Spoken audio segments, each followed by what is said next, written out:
Pertanyaan ketiga dan keempat bisa dijawab sekaligus. Jadi, alat apa yang digunakan untuk menyelesaikan tugas-tugas keilmuannya dan karenanya apa yang perlu dipelajari semasa kuliah. Saat kita tadi membicarakan bahwa tempatnya adalah sosio-teknikal, maka secara logis kita bisa tahu bahwa sebagian dari keilmuan yang perlu dipelajari itu terkait dengan manusia atau sosio. Di teknik industri, kita mengenal semua keilmuan yang membicarakan atau mempelajari tentang manusia itu masuk dalam kategori ergonomics atau ergonomika, atau istilah lainnya adalah human factors engineering.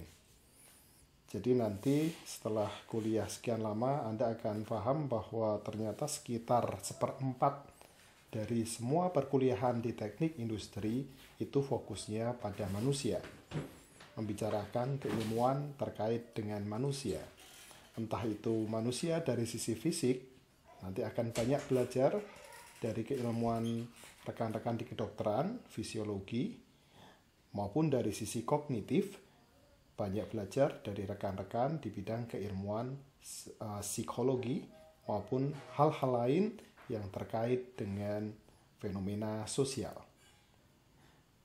Di sisi yang lain, karena di dalam sistem yang kita desain tersebut memiliki aspek teknologi yang juga kuat, maka sebagian dari ilmu yang dipelajari serta keterampilan yang nanti diasah itu berkaitan dengan teknologi tinggi. Disinilah nanti Industri 4.0 bisa masuk ke dalamnya. Selain itu, untuk menjalankan tugas-tugasnya, karena kita berada dalam payung teknik, maka anak teknik nanti sebagai engineer harus kuat dalam analisis kuantitatif atau analisis berbasis angka. Karenanya nanti jangan kaget kalau rekan-rekan mahasiswa di teknik industri akan banyak belajar matematika. Ada matematika 1, matematika 2, operation research 1, operation research 2, statistik 1, statistik 2, teori keputusan, dan hal-hal lain yang semuanya berbasis matematik dan digunakan untuk menyelesaikan tugas-tugasnya di dalam socio-technical system dari perspektif seorang engineer. Sehingga kalau kita kembali ke definisi formal dari teknik industri, kita bisa melihat bahwa alat-alat yang digunakan, keterampilan, pengetahuan yang akan membantu Anda sebagai seorang industrial engineer untuk mengerjakan tugasnya adalah matematik, tadi sudah disebut, karena kita anak teknik banyak bicara tentang hal tersebut, ilmu-ilmu pengetahuan alam, serta satu lagi yang khas di teknik industri yang mungkin sangat minim dipelajari di teknik yang lain, yaitu keilmuan yang terkait dengan manusia, human factors engineering, dan ilmu-ilmu sosial yang lainnya. Harapannya, rangkuman dari keilmuan tersebut akan bisa digunakan untuk melakukan analisis keteknikan, kemudian bisa juga untuk melakukan perancangan, spesifikasi, prediksi, dan mengevaluasi sistem-sistem yang kita rancang, kita improve, serta kita install. Jangan khawatir, banyak hal yang mungkin belum dipelajari maupun belum dipahami oleh mahasiswa baru. Kita masih di semester 1. Seiring dengan waktu, kita akan belajar dari yang paling sederhana, setingkat menjadi lebih advance lagi, dan seterusnya. Pembelajarannya terus-menerus, dan nanti di perkuliahan, setiap mata kuliah akan selalu diawali dengan pembicaraan atau diskusi tentang kenapa kuliah ini perlu buat kita. Jadi jangan khawatir, kita akan memberikan benang merah perkuliahan-perkuliahan tersebut dalam gambar besar teknik industri. Sehingga kalau sedikit kita ulangi, apa yang akhirnya nanti akan dipelajari di teknik industri, di Universitas Gadjah Mada, kami atau kita mengelompokkan keilmuan teknik industri menjadi 4 kelompok besar. Yang pertama, ilmu-ilmu yang mempelajari tentang manusia itu masuk dalam kategori human factors engineering atau ergonomik. seperti yang ada di sini. Yang kedua, ilmu-ilmu yang berbasis matematika, yang berbasis statistik, yang digunakan untuk analisis kuantitatif saat merancang, mengimprove atau menginstall, itu dikelompokkan dalam operational research. Kemudian, ilmu-ilmu yang membicarakan tentang rekayasa produksi, bagaimana untuk bisa membuat produksi menjadi lebih baik, memberikan added value, mengurangi kerugian, bagaimana membuat proses yang lebih optimal, bagaimana bisa membuat rantai pasok atau logistik yang baik, bagaimana mengelola proyek, dan sebagainya. Kita bicara tentang production engineering. Dan untuk bisa melengkapi semua keilmuan 3 cabang tadi, maka mahasiswa perlu menerapkannya dalam sebuah aplikasi tertentu. Dalam hal ini, salah satu aplikasi yang paling jelas atau paling konkret untuk digunakan dalam pembelajaran adalah sistem manufaktur.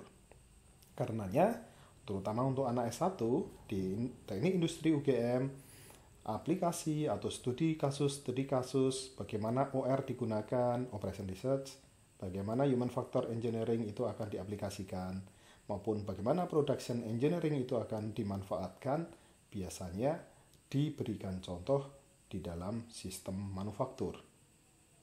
Namun, tentunya dalam aplikasinya setelah Anda lulus, ataupun kalau Anda belajar untuk tingkat yang lebih advance, sistem yang ada di dalam teknik industri selain sistem manufaktur juga bisa dipelajari. Sepanjang masuk kategori socio-technical system, maka dia bisa masuk dalam cabang yang keempat ini. Kita menggunakan manufacturing system sebagai studi kasus karena sifatnya lebih konkret, sehingga secara pedagogik atau secara konsep belajar jauh lebih mudah untuk dipelajari. Anda setelah menguasai teknik dasarnya tentu akan bisa menggunakan operation research, human factors engineering maupun production engineering-nya dalam domain selain manufaktur sepanjang dia masuk kategori socio-technical system.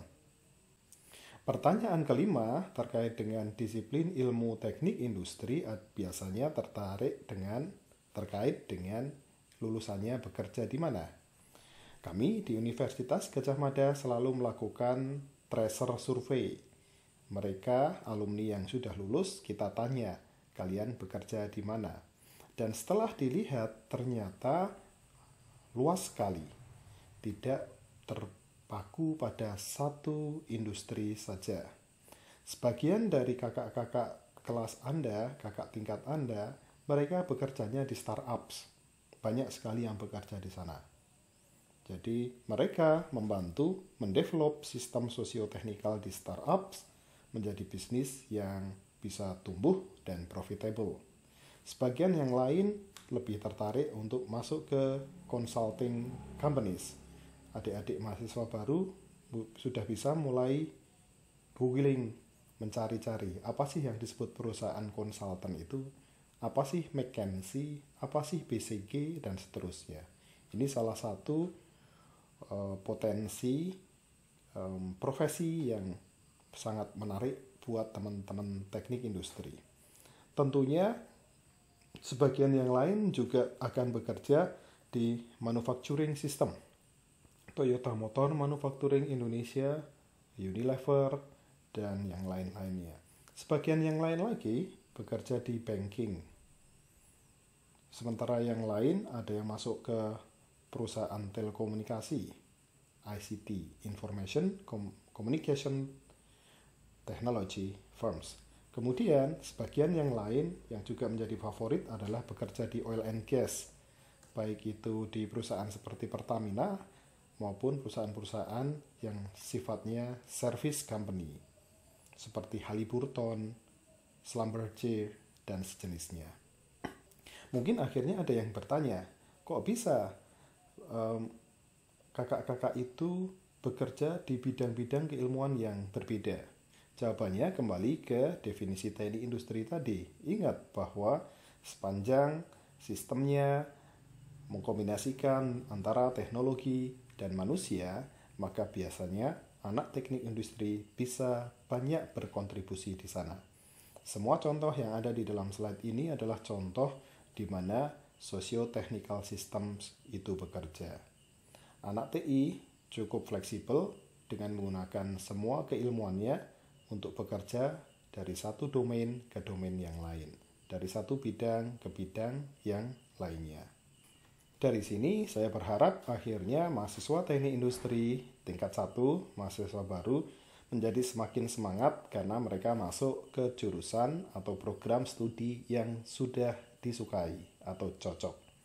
Cocok karena menantang, cocok karena memiliki masa depan yang bagus, dan cocok karena akan banyak memberikan kontribusi sebagai seorang engineers. Teknik industri adalah teknik. Mengapa? Di slide saya tunjukkan di sini. 1, karena tugas Anda yang utama adalah merancang atau desain.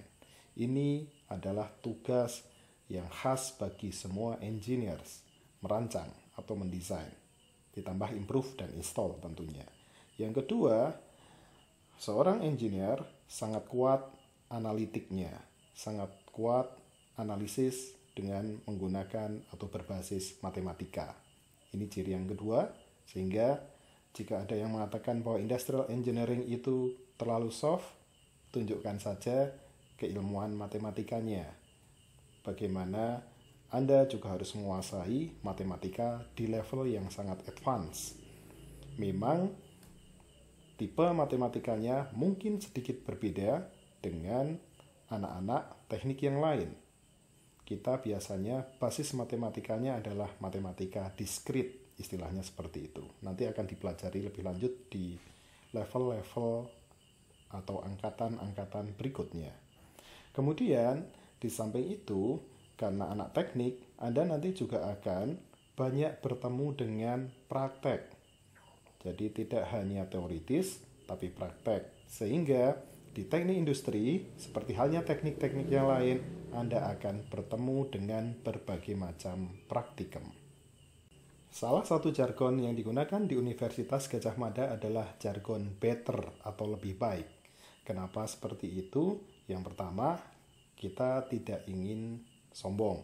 Kalau jargon kita best berarti sombong. Sementara kita tidak ingin seperti itu. Yang kedua, dengan better atau lebih baik, maka kita akan selalu punya semangat untuk menjadi lebih baik, dan tidak pernah berhenti untuk semakin baik. Karenanya, ada satu jargon yang menarik juga yang lain, engineers make things, industrial engineers make better things better. Itu salah satu jargon yang digunakan. Pada sesi berikutnya, saya akan membahas bagaimana teknik industri akan berperan dalam industri 4.0. Terima kasih.